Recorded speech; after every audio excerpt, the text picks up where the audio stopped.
ଦିନକ ପରେ ମହାବିଷୁବ ସଂକ୍ରାନ୍ତି। ଉତ୍କଳୀୟ ନବବର୍ଷର ଉଲ୍ଲାସ ସାଙ୍ଗକୁ ପୂଜାର୍ଚ୍ଚନା ଏବଂ ସ୍ୱାଦିଷ୍ଟ ପଣାରେ ପରିବେଶ ମୁଖରିତ ହୋଇଉଠିବ। ପଣା ଓଡ଼ିଆ ସଂସ୍କୃତିରେ ବେଶ୍ ଗୁରୁତ୍ୱପୂର୍ଣ୍ଣ ସ୍ଥାନ ଅକ୍ତିଆର କରିଛି। ବିଶେଷ କରି ଗ୍ରୀଷ୍ମ ଋତୁରେ ଘରେ ଘରେ ପଣାର ଆଦର ବଢ଼ିଥିଲେ ବି ବିଭିନ୍ନ ଅବସରରେ ପଣାକୁ ଯଥେଷ୍ଟ ମହତ୍ତ୍ୱ ଦିଆଯାଇଛି।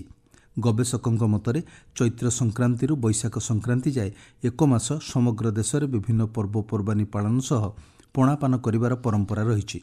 ଗ୍ରୀଷ୍ମ ଯୋଗୁଁ ଉତ୍ତାପ ବଢ଼ୁଥିବାରୁ ଶରୀରକୁ ଜଳ ଶୁଷ୍କତାରୁ ସୁରକ୍ଷା କରିବା ପାଇଁ ପଣାପାନକୁ ବିଜ୍ଞାନସମ୍ମତ ଚିନ୍ତାରୁ ସାଂସ୍କୃତିକ ଜୀବନ ସହିତ ମିଶାଇ ଦିଆଯାଇଛି।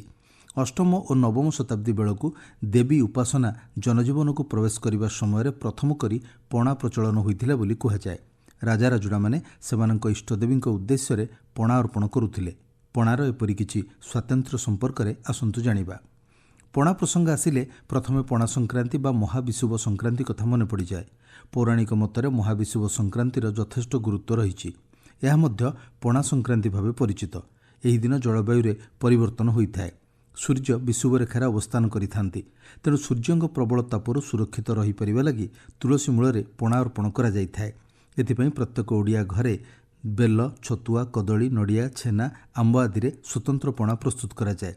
ତୁଳସୀ ଚଉରା ଉପରେ ଛାମୁଣ୍ଡିଆ କରି ଏକ ଛିଦ୍ରଯୁକ୍ତ ଠେକି ରଖାଯାଇଥାଏ, ଯାହାକୁ ବସନ୍ତରା ଠେକି କୁହାଯାଏ। ଏଥିରେ ପାଣି ଓ ପଣା ଦିଆଯିବା ପରେ ଏସବୁ ତଳେ ଥିବା ଛିଦ୍ର ଦେଇ ତୁଳସୀ ଗଛ ମୂଳରେ ପଡ଼େ ଏବଂ ଗଛକୁ ରୌଦ୍ରତାପରୁ ସୁରକ୍ଷା ଦିଏ। ପଣା ସଂକ୍ରାନ୍ତିରେ ବିଭିନ୍ନ ସ୍ଥାନରେ ପଥିକମାନଙ୍କୁ ବି ପଣା ଦେଇ ଶୋଷ ମେଣ୍ଟାଇବାର ପରମ୍ପରା ରହିଛି। ଶ୍ରୀମନ୍ଦିରରେ ଶ୍ରୀଜୀଉମାନଙ୍କର ପ୍ରତ୍ୟହ ଅନୁଷ୍ଠିତ 56 ଭୋଗ ମଧ୍ୟରେ ପଣା ଭୋଗ ଅନ୍ୟତମ। ପଣା ଭୋଗ ମହାପ୍ରଭୁଙ୍କ ଦୈନନ୍ଦିନ ନୀତି ସମେତ କେତେକ ବିଶେଷ ପର୍ବାଣୀରେ ମଧ୍ୟ ହୋଇଥାଏ। ଏହାର ଅନ୍ୟ ଏକ ନାମ ହେଲା ପ୍ରପାଣକ।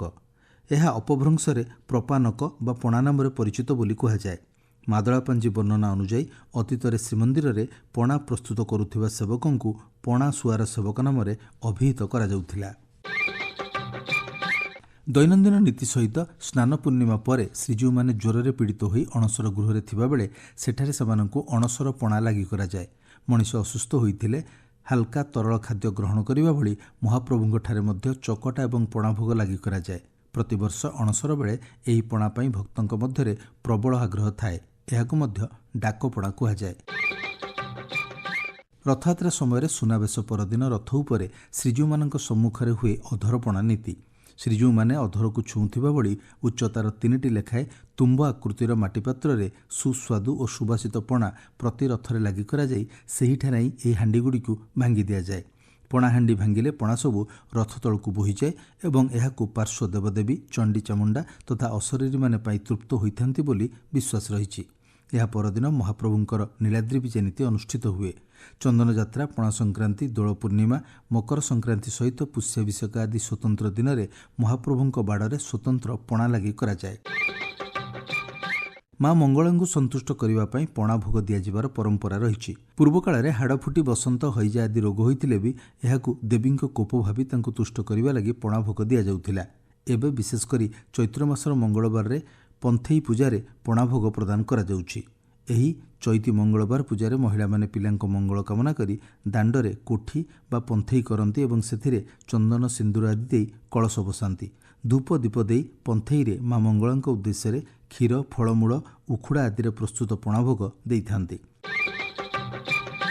ଉତ୍କଳୀୟ ସାମାଜିକ ପରମ୍ପରାରେ ଏକ ଗୌରବମୟ ସ୍ଥାନ ଅଧିକାର କରିଥିଲା ଆଳିପଣା। ପୂର୍ବରୁ ବାହାଘର ବେଳେ ବର ସହିତ ବରଯାତ୍ରୀମାନଙ୍କୁ ବି ଉଚ୍ଚ ସମ୍ମାନ ଦିଆଯାଉଥିଲା। କୌଣସି ବରଯାତ୍ରୀଙ୍କ ଚର୍ଚ୍ଚାରେ ଯେପରି ତ୍ରୁଟି ରହିନଯାଏ ସେଥିପ୍ରତି କନ୍ୟାପକ୍ଷ ଲୋକେ ବିଶେଷ ଯତ୍ନ ନେଉଥିଲେ। ବରଯାତ୍ରୀମାନେ କନ୍ୟା ଘରେ ପହଞ୍ଚିବା ପରେ ସେମାନଙ୍କ ସତ୍କାର ପାଇଁ ଯେଉଁ ପ୍ରଥମ ପାନୀୟ ବା ଜଳଯୋଗ ଦିଆଯାଉଥିଲା ତାକୁ ଆଳିପଣା କୁହାଯାଉଥିଲା। ଏହା ଏକ ସମ୍ମାନର ପ୍ରସଙ୍ଗ ଥିଲା। ଏଥିରେ ଆପ୍ୟାୟିତ ହୋଇସାରିବା ପରେ ହିଁ ବରଯାତ୍ରୀମାନେ ଭୋଜି ଖାଇବାକୁ ଯାଉଥିଲେ।